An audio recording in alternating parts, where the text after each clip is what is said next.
옥하는 평신도를 깨운다. 9장 교회의 존재 이유입니다. 서론 부분 그리고 1절 하나님을 예배하는 공동체, 2절 세상을 구원하기 위해, 3절 양육하는 어머니, 4절 불가분의 관계, 이렇게 해서 5부분으로 구성되어 있습니다. 먼저 서론 부분 읽어보도록 하겠습니다. 9장 교회의 존재 이유. 우리는 앞에서 지상교회가 사도의 계승자로서 세상으로 보냄받은 소명을 가지고 있다는 것을 살펴보았다. 그러나 잘못하면 교회가 땅 위에서 해야 할 일이 성교뿐이라는 편협된 주장을 하는 것으로 오해받기 쉽다. 교회는 주의 복음을 전하는 소명과 연계된 다른 사역들을 가지고 있다. 그러므로 이들을 다 같이 강조하지 않으면 교회의 진면목을 바로 볼 수 없을 것이다. 이런 이유로 지금부터 지상교회가 왜 세상에 있어야 하는가를 조금 더 구체적으로 다루어 보려고 한다. 왜 교회가 세상에 존재하는가라고 질문하면 우리는 일반적으로 하나님의 영광을 위해서라고 대답한다. 아마 가장 간략하면서 정확한 대답이라고 해야 할 것이다. 교회가 만물 안에 충만하게 되면 모든 것이 하나님의 영광으로 귀착될 것이 틀림없기 때문이다. 그러나 하나님의 영광을 위해서라고 하는 이 표현은 구체성이 결여된 다소 추상적인 대답이라는데 그 흠이 있다. 무엇을 가지고 어떻게 해야 교회가 하나님의 영광을 위한다고 할 수 있는지를 말하지 못하고 있다. 그러므로 하나님의 영광을 위해 무엇을 해야 하는가를 따로 설명할 필요가 있다. 편의상 3가지로 나누어 검토해 보려고 한다. 네, 여기까지 서론 부분입니다. 하나님의 영광이라고 하는 그 교회의 존재 목적을 기술하면서 무엇을 가지고 어떻게 해야 교회가 하나님의 영광을 위한다고 할 수 있는가, 이것에 대해서 구체적인 어떤 답을 제시하고자 하는 그런 의도로 보입니다. 우리가 하나님을 이제 영광스럽게 해야 된다, 이런 말들을 우리가 교회에서 굉장히 많이 사용합니다. 문제는 우리가 어떻게 하는 것이 하나님을 영광스럽게 할 수 있는가 하는 부분인데요.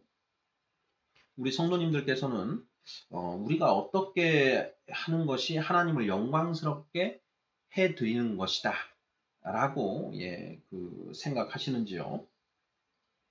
그 성경에서 근거를 찾아야 되는데요. 성경적으로 봤을 때 어떻게 하는 것이 하나님을 영광스럽게 해드리는 것인가? 하나님을 영광스럽게 하는 것이 우리 성도들의 존재의 목적이라고 할 때 우리가 그 어떻게 하는 것이 하나님을 영광스럽게 하는 것인지를 알고 있어야 우리의 어떤 존재적 가치를 다 실현한다, 가치 실현을 한다라고 볼 수가 있는데요. 과연 어떻게 하는 것이 하나님을 영광스럽게 하는 것인가? 정답은 우리 성도 한 사람 한 사람이 장성한 자가 되는 것, 이것이 바로 하나님을 영광스럽게 해드리는 것인데요. 과연 우리 옥 목사님 어떻게 이야기를 풀어 가실지 기대가 됩니다. 하나님을 예배하는 공동체 1절인데요. 이 부분 읽어보도록 하겠습니다. 하나님을 예배하는 공동체. 교회는 우선 하나님을 예배하기 위해 존재한다고 할 수 있다. 하나님이 세상에서 교회를 불러내신 것은 그 자신의 이름을 위하고 그의 이름에 합당한 영광을 돌리도록 하기 위한 일이었다. 사도행전 15장 14절. 그러므로 교회의 첫째 의무는 하나님을 예배하는 것이다.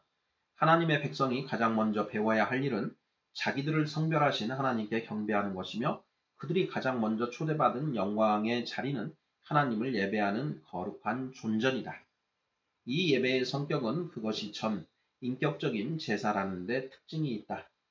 교회로서 하나님의 백성은 다 같이 한 몸을 이루어 머리 되신 그리스도를 통해 그들 자신을 하나님이 기쁘게 받으실 신령한 제사로 드리는 거룩한 제사장이 된 것이다.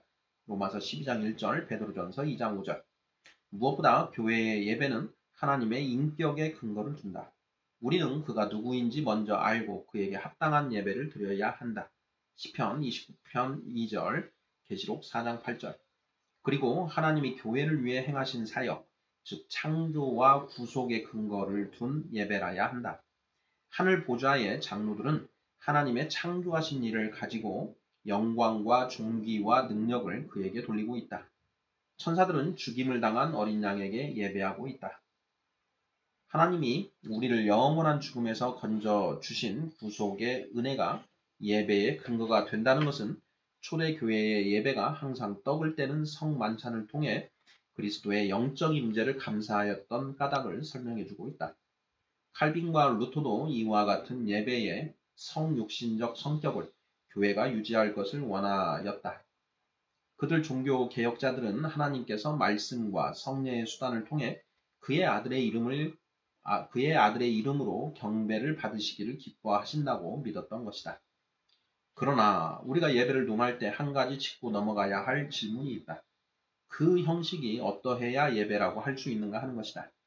간단히 대답하기 어려운 문제라는 것은 예배를 연구하는 많은 사람들이 인정하고 있다. 지금은 예수 안에서 새로운 시대가 도래하였기 때문에 구약시대의 예배 형식은 물론 전통적으로 굳어진 어떤 형식에든 매일 수 없으며 그것으로 만족할 수 없다. 예수님은 말세 교회의 예배를 신령과 진정으로 드리는 예배라는 말로 요약하셨다. 그러나 신령과 진정으로 드리는 예배를 만족시킬 수 있는 형식이 꼭 한두 가지뿐이라고는 생각하지 않는다. 신령과 진정이라는 말 속에는 예배가 지니는 영적인 심오함과 다양성이 암시되어 있다고 보기 때문이다. 예배라는 주제를 염두에 두고 복음서를 읽으면 의아하게 생각되는 경우가 많다. 왜냐하면 이상할 정도로 예배에 대한 교훈이 희소하기 때문이다. 그뿐 아니라 실제로 예배를 드리는 현장을 찾아보기 어렵다. 예수님과 제자들이 회당과 성전에 가끔 들르셨다는 것이 고작이다. 당시 제자들은 예수님을 하나님의 아들이요 그리스도라고 고백하면서 추종하고 있었다. 그렇다면 제자들이 어떤 형식을 갖춘 예배를 그에게 드리는 사례가 있을 만도 한데 전혀 그런 예를 찾을 수 없다. 예수님 자신도 제자들에게 어떤 형식을 갖춘 예배를 요구한 일이 한 번도 없다. 서신서로 넘어가 살펴보아도 어떤 틀을 갖춘 예배를 이야기하는 본문이 보이지 않는다. 단지 예배의 기본 요소인 찬양과 감사와 기도, 그리고 말씀에 대해 교훈하고 있다는 것을 알 수 있다. 우리가 흔히 알고 있는 어떤 형식의 예배를 강요하지 않는다. 더 나아가 우리가 드려야 할 중요한 예배는 우리 몸을 거룩한 제사로 드리는 영적 예배라야 한다고 말한다. 로마서 12장 1절. 더욱 흥미있는 사실은 주님이 교회에 교역자를 주신 목적에는 예배 인도자로서의 책임을 언급하고 있지 않다는 것이다. 성도를 온전케 하고 봉사의 일을 하게 하고 그리스도의 몸을 세우도록 하기 위해 목사와 교사를 주셨다고 한다. 에베소서 4장 11, 12절. 겉으로 보아 교역자들이 예배 인도를 하기 위해 존재하는 것처럼 비치는 현실을 감안하면 다소 놀라운 일이 아닐 수 없다. 우리가 이와 같은 사실을 지적하는 이유는 예배가 덜 중요하다거나 형식은 필요 없다는 말을 하려는 데 있지 않다. 다시 말하자면 교회가 지상에 존재하는 이유 중 하나는 하나님을 영화롭게 하기 위하여 그에게 경배 드리는 데 있다는 사실은 아무도 부인할 수 없다. 단지 염려스러운 점은 한국 교회에서 예배의 자유함이 지나치게 위축되어 있다는 사실이다. 어떤 형식에 매여 헤어나지 못하고 있는 인상을 주고 있다. 약간의 변화만 주어도 그 예배는 문제가 있는 것처럼 비판한다. 신령과 진정으로 드려져야 할 예배가 율법주의로 변질되어 가지 않나 걱정이 된다. 극단적으로 말하면 작은 모임에서 말씀을 서로 나누는 것은 예배가 아닌 것처럼 말하는 사람도 있다. 성경 공부와 예배는 틀리다는 것이다. 정말 그런가? 골로새 교회의 경우를 보면 그들이 진정 하나님께 찬송과 감사를 드릴 수 있었던 자리는 평신도들이 모여 피차 하나님의 말씀을 나누며 권면할 때였다.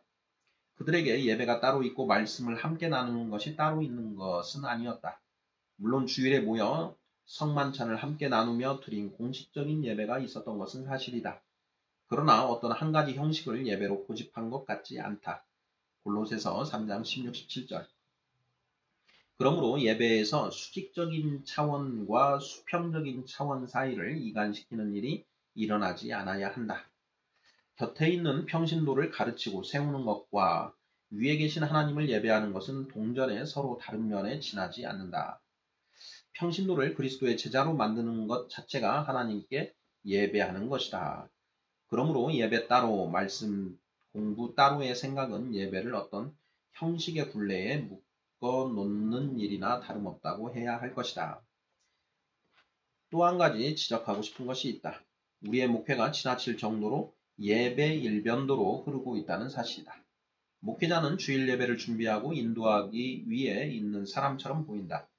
목사와 함께 모이는 자리는 대개가 일정한 형식을 가진 예배를 드리고 난 다음에야 다른 일들을 다룬다.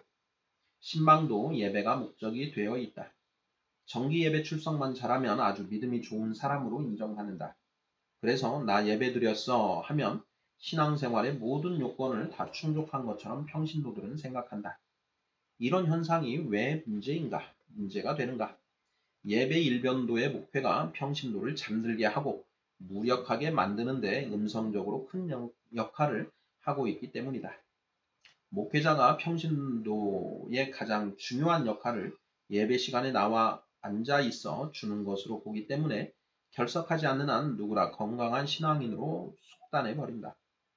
평신도 편에서는 예배드리는 것 외에 무엇을 교역자가 요구하거나 강요하면 그것은 항상 지나친 무엇으로 받아들인다. 그러므로 평신도를 철저하게 훈련시키는 일이 어려울 수밖에 없는 것이다.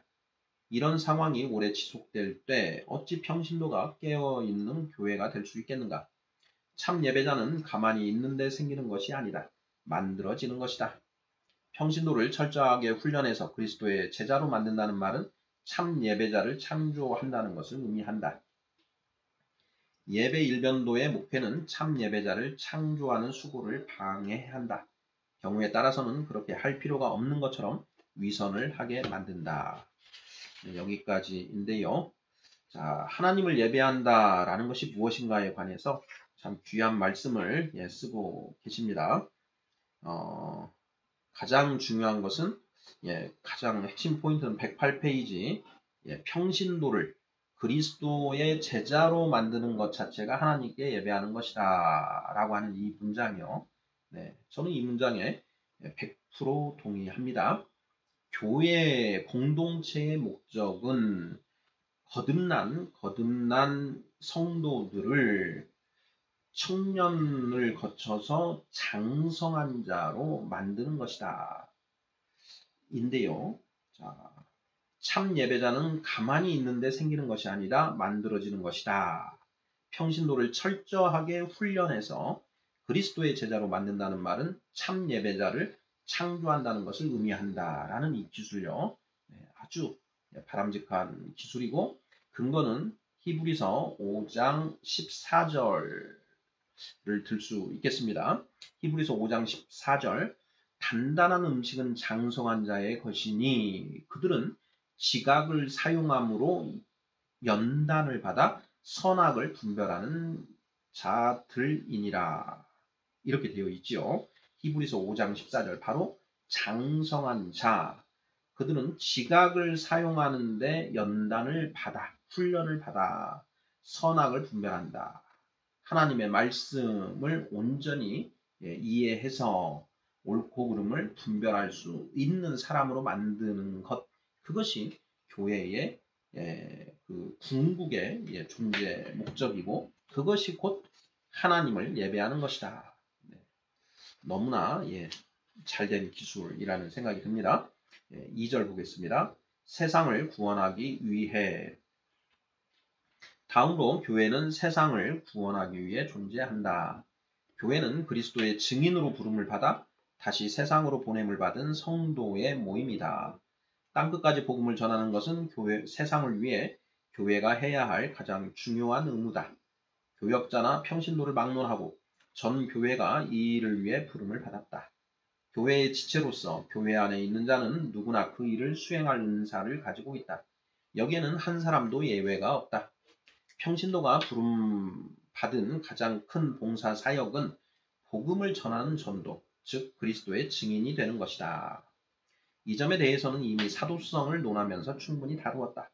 그러나 평신도를 깨우기 원하는 우리에게는 너무나 중요한 문제라 한 번 더 못지를 잘하기 위해 만인 제사장직이라는 교리를 간단히 정리해 보려고 한다.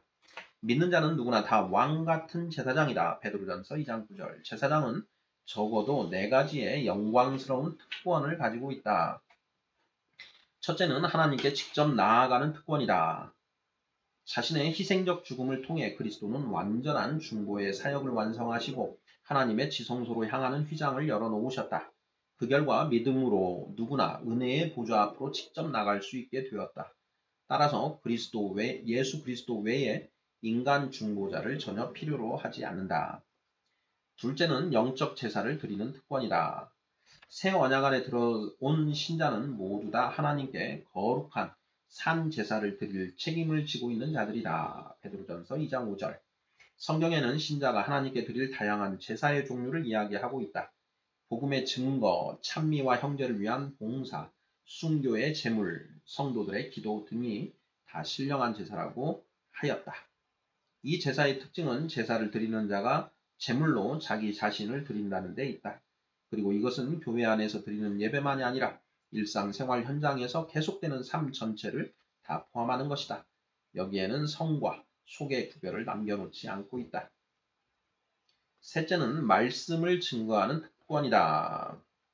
만인 제사장직은 사랑으로 자신을 희생하는 데서 가능한 전 생활의 증거를 포함한다. 다시 말해서 행동의 증거만 아니라 말씀을 입으로 전하는 구체적인 증거까지 다 포함한다는 것이다. 말씀을 증거하는 것은 교회의 소수에게 위임된 사명이 아니라 왕같은 제사장으로 불리우는 모든 신자들에게 부과된 사명이다. 왜 하나님이 신자를 왕같은 제사장으로 불렀는가? 하나님의 아름다운 덕을 선전하게 하기 위해서이다. 베드로전서 2장 9절. 넷째는 중보하는 특권이다. 신자의 제사장직은 자신이 하나님 앞으로 나아가는 데서 머무는 것이 아니라 더 나아가 교회 안에 있는 다른 형제들과 세상에 있는 이웃을 위해 봉사하는 데까지 발전하지 않으면 안 된다.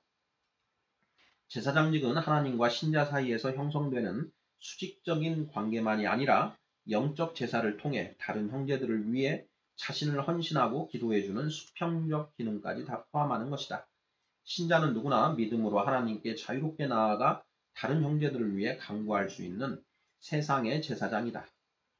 만인 제사장직은 신자들이 세상 앞에서 하나님과 그의 뜻을 증거하고 세상을 봉사하기 위하여 생명을 바치게 하려고 부르신 소명으로 이루어져 있다.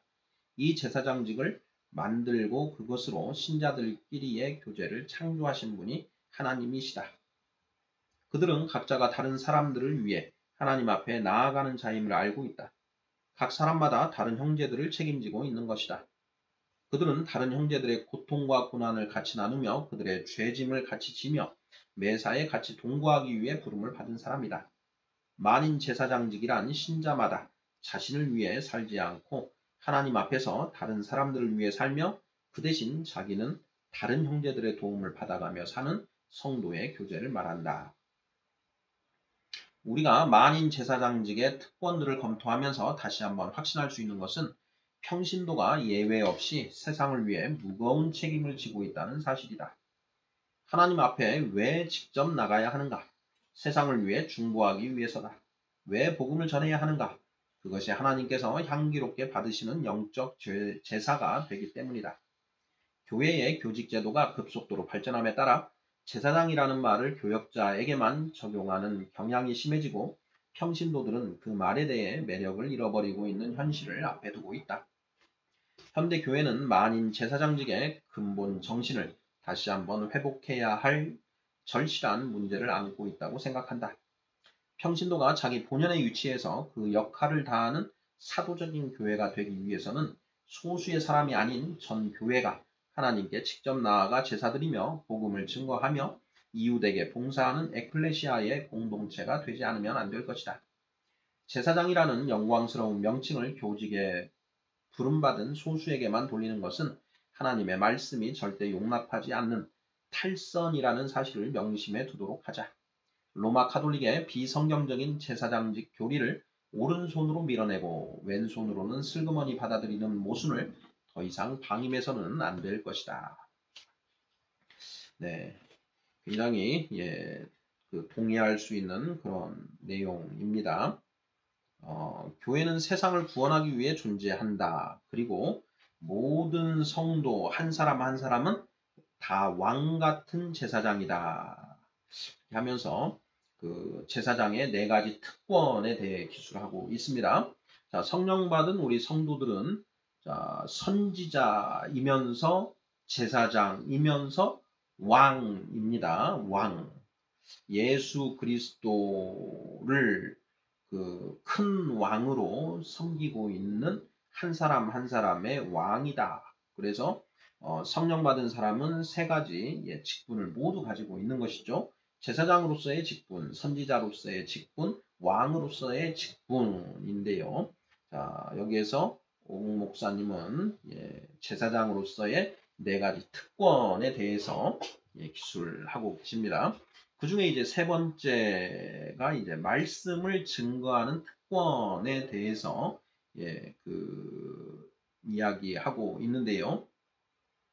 자, 전도는 입을 열어서 하는 것입니다. 나는 삶으로 전도한다. 이런 얘기도 많이 하는데요. 전도는 입으로 하는 것입니다. 하나님도 입으로 전도하셨습니다. 하나님도 우리에게 우리가 도저히 깨닫지 못하고 있으니 그 말씀으로서 계시를 해주셨지요. 그러니까 하나님도 입을 열어서 전도를 해주셨고 따라서 우리도 입을 열어서 전도를 해야 된다라는 것입니다.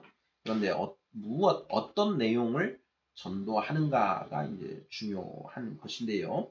자, 어찌되었건 그 말씀을 증거하는 특권을 가지고 있다. 이게 제사장직이다. 사실은 이 부분은 이제 선지자로서의 직분에 이렇게 넣어도 문제가 없지 않을까 하는 그런 생각이 들기도 합니다.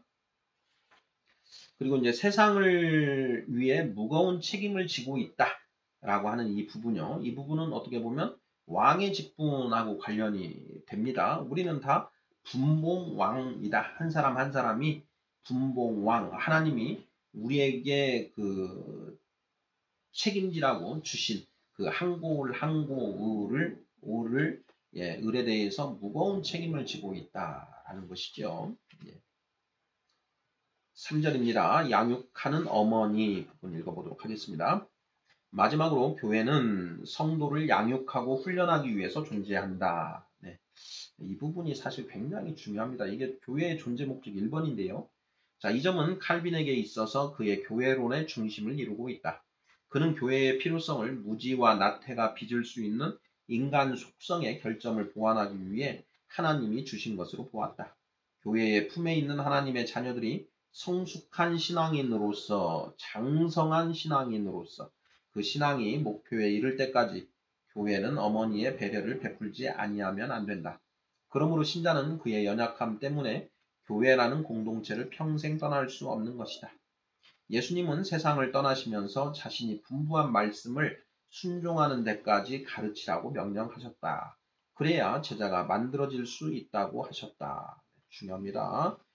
단순히 내 복음을 전하라고만 하시지 않으시고 가르쳐 지켜 행하라 라고 말씀하고 계시죠. 사도 바울은 감독의 자격을 논하면서 오직 한 가지 은사의 중요성을 강조하였다. 그것은 잘 가르치는 은사다. 디모데전서 3장 2절. 이 말은 교회가 성도를 양육하기 위해서는 지도자가 말씀을 잘 가르칠 수 있어야 한다는 것을 의미한다. 서신서를 보면 성도를 온전케 하는 제자 삼는 사역을 위해 교회의 머리 되신 주님께서 3가지를 주신 것이 있다. 가르치는 교사로서 교역자를 주셨고 가르치는 내용으로 성경 말씀을 주셨고 또 가르치는 방법으로 탁월한 모델을 주셨다. 그러므로 우리의 목회가 성도를 철저하게 가르쳐서 예수의 제자로 만들지 못하면 내 양을 치라고 부탁하시면서 교회를 우리에게 맡기신 예수님을 크게 실망시킬 수 있다. 어떻게 보면 우리가 지금까지 해온 목회 내용 전부가 가르쳐 지키게 하는 사역이라고 말할 수 있다. 그러나 만족할 만한 결과를 얻지 못하고 있다는 것은 우리 모두 시인하고 있는 사실이 아닌가. 그 많은 예배, 그 많은 설교, 그 많은 공과 공부가 얼마나 평신도를 변화시키며 소명자로 불러 세우고 있는지 냉정하게 자문할 필요가 있다고 생각한다. 교회가 어머니로서의 역할을 다하기 위해 타성에 젖어 있는 우리 목회의 전반을 다시 점검해서 부족한 것은 보완하고 잘못된 것은 주저 말고 시정하는 결단을 보여야 한다. 그래야 그리스도의 제자들이 벌떼처럼 일어나는 교회가 될 수 있을 것이다. 네. 어떻게 보면 우리가 지금까지 해온 목회 내용 전부가 가르쳐 지키게 하는 사역이라고 말할 수 있다. 이건 전적으로 옳은 말입니다. 마태복음 28장 19절이지요. 자, 모든 족속을 제자로 삼아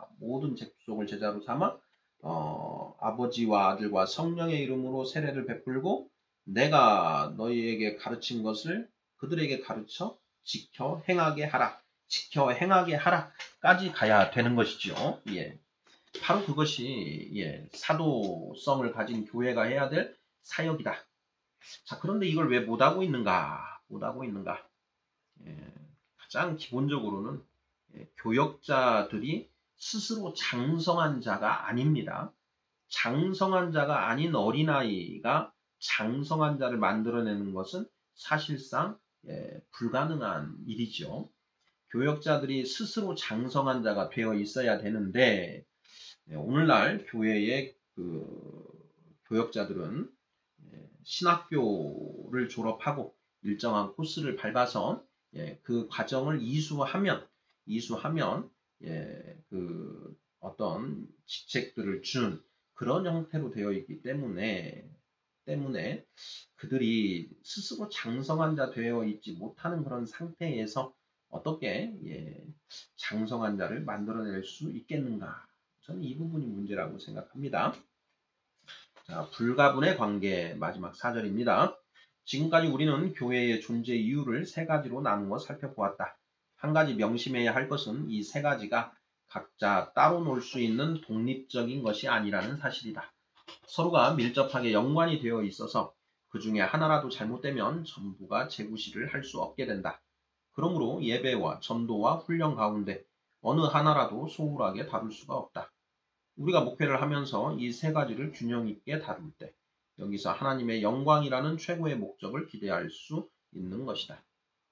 역사적으로나 현실적으로 교회는 그 자체의 불완전성으로 인해 세 가지 중 어느 하나를 그 존재 목적으로 선택해 버리는 것 같은 약점을 늘 가지고 있었다. 신학자들 중에는 교회가 마치 하나님만을 위해 존재하는 것 같이 이야기하는가 하면 최근에는 세상만을 위해 존재한다고 주장하는 사람들이 늘어가고 있다. 예를 들어 바빙크는 교회 존재 이유를 하나님의 영광에 절대 우선을 두고 이렇게 말했다. 교회는 무엇보다 말과 행동과 기도와 예배를 통해 하나님을 찬양하기 위해 존재한다. 이 찬양의 일은 너무 중요하고 지배적인 것이어서 교회의 생명의 핵심을 이루는 것이 되지 않으면 안 된다. 한편 크레머는 교회는 성교다라는 명제하에 교회가 세상을 위해서 존재하는 것이지 결코 자기 자신을 위해 존재하는 것이 아니라는 것을 교회의 기본 존재 법칙으로 내세우고 있다. 성교는 교회의 본질 그 자체이지 부분이 될 수 없다는 것이다. 교회는 그리스도를 증거하는 공동체인 동시에 또한 보냄을 받은 공동체이다. 교회는 세계를 위하여 세계 안으로 보내심을 받고 있다. 우리는 이와 같이 어느 한쪽으로 지나치게 기우는 것을 바람직하다고 보지 않는다. 하나님께서는 성도의 영광스러운 예배와 잃은 양들이 돌아오는 축제와 그의 자녀가 그리스도의 장성한 분량까지 자라는 성장, 이 모든 것을 통해 영광 받으시기를 원하고 계신다. 그 중에 어느 한 가지라도 잃어버리는 것은 그의 뜻이 아니다. 현대 교회는 그 자체의 존재 법칙에서 균형을 잃어가고 있는 것 같다. 전통적인 교회론이 예배를 지나치게 강조한 나머지 마치 세상을 위해서는 아무 책임이 없는 것 같은 착각을 일으키고 있다. 성교는 소수의 특정인들을 위한 전유물처럼 되어 있다. 평신도는 예배와 자기 중심적인 영적 요구를 위해서만 교회를 필요로 하는 무능한 무리로 전락하고 있다. 예배는 있으나 증거가 결여되고 교육은 있으나 이 세상에서 하나님의 뜻을 이루기 위한 소명 있는 삶으로 평신도를 부르는 책임 있는 훈련이 무시되고 있다. 평신도는 주의 일과 세상 일을 구별하는 이원론에 빠져 자기는 평생 세상 일에 열중하다 심판대 앞에 서야 한다는 죄책감과 불안에서 벗어나지 못하고 있다. 그러므로 우리는 사도성과 교회의 존재 이유를 통해 확인한 지상교회의 선교적 소명을 가지고 우리의 교회론을 보완할 수 있어야 한다. 그래야만 잠자는 평신도를 깨우는 나팔을 힘차게 불 수 있을 것이다. 네, 여기가 이제 마지막 불가분의 관계인데요. 굉장히 중요한 문장이 있네요. 우리는 이와 같이 어느 한쪽으로 지나치게 기우는 것을 바람직하다고 보지 않는다. 하나님께서는 성도의 영광스러운 예배와 잃은 양들이 돌아오는 축제와 그의 자녀가 그리스도의 장성한 분량까지 자라는 성장, 이 모든 것을 통해 영광 받으시길 원하고 계신다. 그 중에 어느 한 가지라도 잃어버리는 것은 그의 뜻이 아니다. 네, 이 표현인데요. 자, 여기에서 가장 중요한 것이 무엇인가? 저는 그의 자녀가 그리스도의 장성한 분량까지 자라는 성장이라고 봅니다. 자, 이렇게 장성한 자들은 영광스러운 예배를 드릴 수밖에 없는 것이고요. 그리고 장성한 자들은 그 입을 열어서 전도를 하지 않을 수가 없기 때문에 이 세 가지 중에 가장 첫 번째가 성도들이 그의 자녀가 하나님의 자녀가 그리스도의 장성한 분량까지 자라게 하는 이 성장이다. 이것이 가장 핵심이다. 그것이 되면 나머지 두 가지는 저절로 이루어지는 것이다. 이렇게 이야기를 하고 싶고요. 물론 옥 목사님의 취지를 납득할 수 있습니다. 어떤 측면이냐면 우리가 아직 장성한 자 되지 못하고 있는데 그러한 예배를 통해서 또 전도 선교를 통해서 우리가 장성한 자로 자라나는데 그것이 이제 순기능을 한다. 이 세 가지가 서로 시너지를 일으킨다라는 점 자체는 전적으로 옳은 이야기이고 긍정되어야 되는데요. 어찌되었든 그래도 그리스도의 장성한 분량까지 자라는 것, 이것이 가장 그래도 핵심 중에 핵심이다. 그것이 바로 제자 훈련인 것이지요. 문제는 어떻게 우리가 장성한 자가 되느냐 하는 그건데요. 제가 신학교에서 학부과정 4년 그리고 대학원 과정 3년 그리고 또 실제 교회 현장에서의 그 사역들을 거쳐서 목사 고시를 보고 목사 안수를 받은 그런 목사님들이 장성한 자가 되어 있지 않다라는 점. 장성한 자인 목사님들이 그렇게 많지 않다라는 점을 이제 이야기했는데요. 왜 도대체 그런가? 7년 동안이나 그렇게 열심히 공부를 하고 했는데도 왜 장성한 자가 되지 않는 것일까? 이 부분을 우리가 사실은 그 답을 찾아야 하지 않은가 싶습니다. 저는 그 답이 그 디모데 후서 3장 15절에 있다고 생각을 하는데요. 15, 16, 17절까지 우리가 그 답을 찾을 수가 있습니다. 자, 3장 15절에 이렇게 되어 있죠. 또 네가 어려서부터 성경을 알았나니 성경은 능히 너로 하여금 그리스도 예수 안에 있는 믿음으로 말미암아 구원에 이르는 지혜가 있게 하느니라. 이렇게 되어 있습니다. 결국은 구원에 이르는 지혜를 획득해야 얻어야 17절 이는 하나님의 사람으로 온전하게 하며 모든 선한 일을 행할 능력을 갖추게 된다라는 것인데요. 이렇게 된 사람이 바로 장성한 자입니다. 그러한 장성한 자는 내버려둬도 하지 말라고 해도 말씀을 전할 수밖에 없고 또 다른 장성한 자를 만들어 낼 가능성이 훨씬 더 높은 것이지요. 구원에 이르는 지혜를 어떻게 얻을 수 있는가? 성경 66권 열심히 봐야 됩니다. 그 말씀 안에 하나님께서 감추어 주신 완전한 지혜를 깨달아야 되지요. 잠언 2장입니다. 2장 4절부터 7절까지의 그런 내용이 있는 것이죠. 자, 은을 구하는 것 같이 그것을 구하며 감추어진 보배를 찾는 것 같이 그것을 찾으면 여호와 경외하기를 깨달으며 하나님을 알게 되리니 되죠. 여호와는 지혜를 주시며 지식과 명철을 그 입에서 내심이며 그는 정직한 자를 위하여 완전한 지혜를 예비하시며 이렇게 되어 있습니다. 하나님이 성경 66권 안에 감추어 두신 완전한 지혜, 예비해 두신 완전한 지혜를 깨달으면 장성한 자가 된다라는 것이죠. 그것을 깨닫지 못하면 장성한 자가 결코 되지 못한다라는 것이 저의 성경 묵상 그런 내용입니다. 아멘.